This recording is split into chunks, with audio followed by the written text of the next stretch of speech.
Donc à examiner minutieusement ce plan d'action et vous encourage à le faire aboutir dans les meilleurs délais. Le deuxième point est celui lié à la loi numéro 29-2013 du 18 novembre 2013 organisant l'exercice de la profession comptable libérale en République du Congo. L'occasion vous est offerte au cours de cette Assemblée générale de proposer 10 ans après des modifications nécessaires de cette loi pour l'adapter aux meilleures pratiques actuelles en la matière. Pour ma part, je prends l'engagement de faire le relais afin de faire aboutir la promulgation de ce projet de loi modifié, ainsi que d'ailleurs tous les autres textes qui doivent être pris en application de cette loi.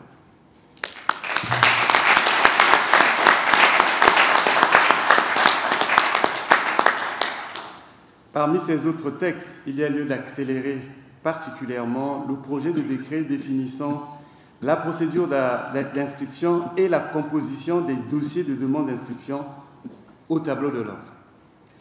Ce texte, comme vous le savez, est important pour l'ONEC parce qu'il permet à l'ONEC de se mettre à l'abri de tous ceux qui seraient tentés de se faire inscrire au tableau de l'ordre sans remplir les conditions nécessaires et suffisantes.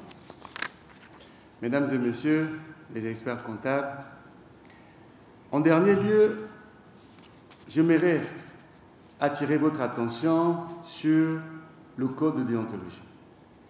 Votre rencontre de ce jour devrait permettre d'adopter les règles éthiques et déontologiques auxquelles vous devriez désormais être soumis à travers le code de déontologie des professionnels d'expertise comptable au Congo.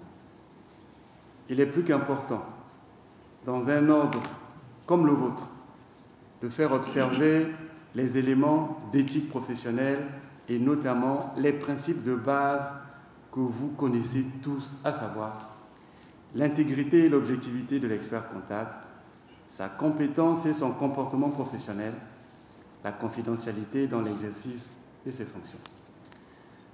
Ce n'est qu'avec l'ensemble de ces textes que vous pourrez mettre hors de jeu tous ceux qui, de façon illégale, veulent s'exercer à la fonction d'expert comptable libéral.